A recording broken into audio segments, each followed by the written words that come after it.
विधानसभा सचिवालय द्वारा स्वीकार किया गया, बिजनेस में उसको लिस्ट किया गया और सूचना आशीष शर्मा माननीय विधायक हमीरपुर की ओर से लगाया गया था।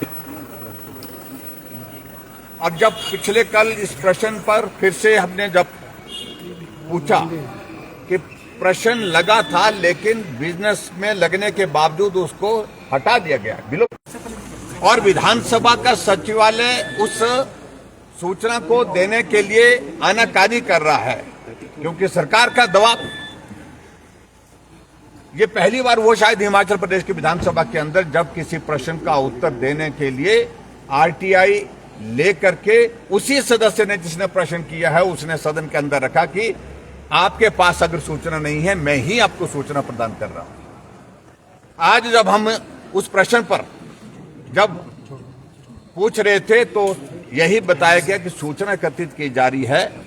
जब हमने कहा कि सूचना दे दी गई है तो विधानसभा अध्यक्ष महोदय जी से हमने निवेदन किया कि हमें इस पर सप्लीमेंट्री करने का अधिकार है। जब आपने स्वीकार कर लिया कि उत्तर ये आरटीआई के माध्यम से आया है, ये उत्तर सरकार का, ये उत्तर है एक तरह का, लेकिन इजाजत नहीं दी गई और हमें उसमें रोका गया।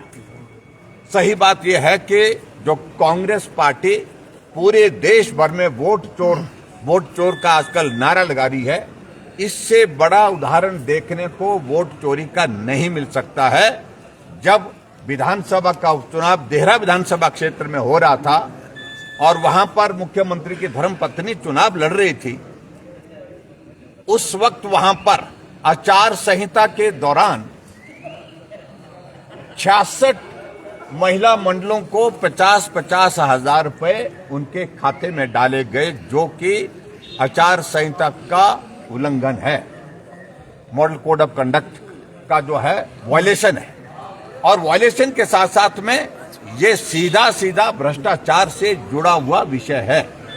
वोट खरीदने की बात कांग्रेस वाले को, इससे बड़ा उदाहरण दूसरा कोई हो नहीं सकता है।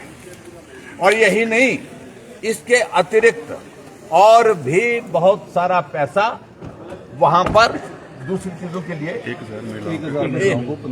1,000 महिलाओं को चुनाव के दिनों में जो है वो 3 महीने का जो 1500 रुपए की जिनके जो गारंटी का जिक्र कर दिया, 3 महीने का इकट्ठा डाला गया। किस लिए डाला गया?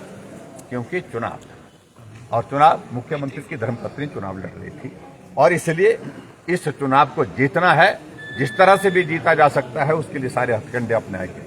आज जब विधानसभा के अंदर इस प्रश्न का उत्तर हमने मांगा तो सरकार की ओर से उत्तर देने के लिए मना किया गया, जबकि आरटीआई में इसकी इंफॉर्मेशन हमारे पास उपलब्ध हो चुकी है, जो कि हाउस में लेकर दी गई है। और मैं यही कहूंगा, इससे बड़ा कोई भ्रष्टाचार का उदाहरण देखने को नहीं मिल सकता है और ये मामला गंभीर है।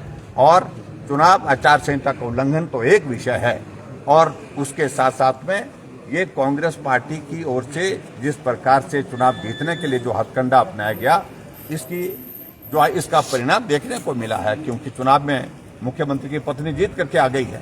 तो इसलिए इस सारे विषय को लेकर के आज हमने हाउस में अंदर चर्चा करना चाहा था, लेकिन इजाजत नहीं दी गई।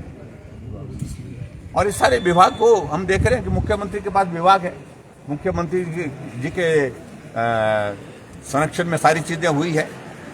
और ये कोऑपरेटिव बैंक जो है, वो जो हमारा कांगड़ा सेंट्रल कोऑपरेटिव बैंक है, उसकी ओर से वो पैसा डाला गया है और कोऑपरेटिव डिपार्टमेंट जो है वो डिप्टी चीफ मिनिस्टर के पास दिया गया है, लेकिन बैंक जो है मुख्यमंत्री ने अपने पास रखे हैं। तो इसलिए ये सारी चीजों को लेकर के बड़ा सीधा कहा जा सकता है कि भ्रष्टाचार का उदाहरण देखने को नहीं मिल सकता है। चुनाव जीतने के लिए जो हथकंडे अपनाए वो आपके सामने। सर, वो 4501 लिख दिए गए कि और उसके बाद ही 1500 महिलाओं को मिलते एक ही बात दिए गए। मैं आपको बता रहा हूँ कि अभी हिमाचल प्रदेश में जहाँ भी 1500 रुपए देने की इनने थोड़ी 2-4 जगह बात की है, वो एक ही बार दी है, दूसरी बार पैसे नहीं है।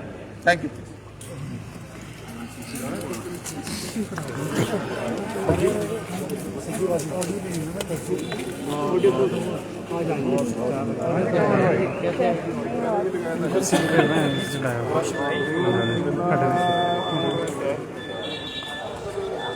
ठीक ही बात है।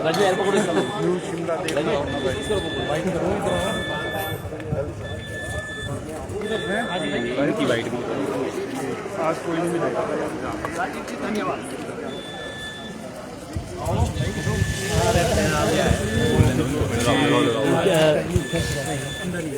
ये प्रश्न में आया था मैंने आज चलो मैं करता हूँ, पता आपको बताता हूँ।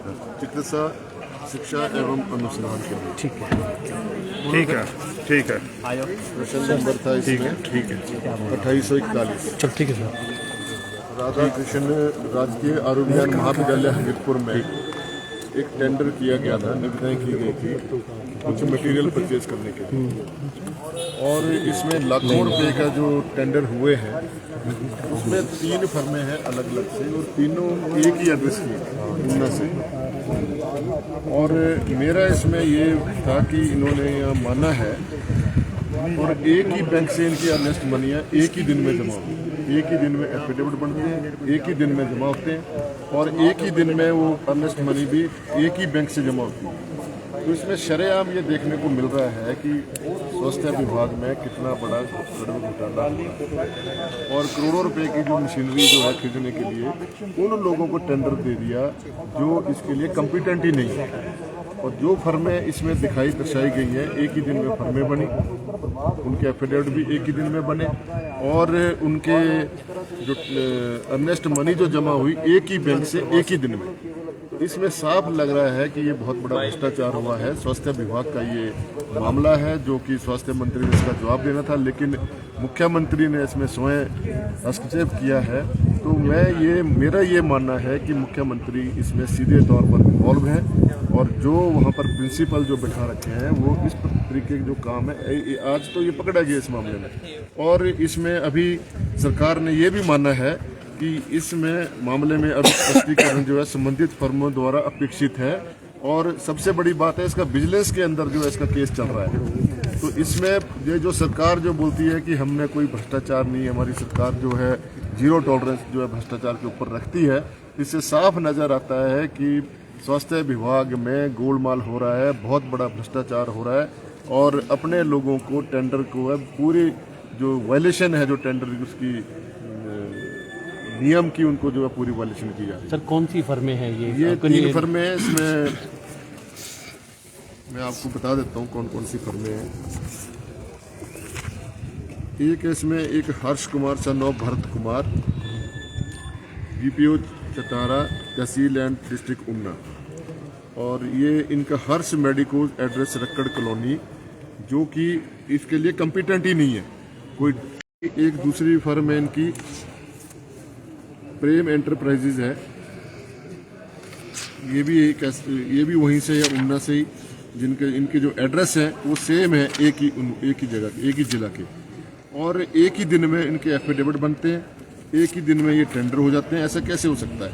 ये 4 करोड़ रुपए का जो फिनांसिंग प्रोजेक्ट है वो उसको दे दिया, और उसमें वो कॉम्पिटेंट नहीं है।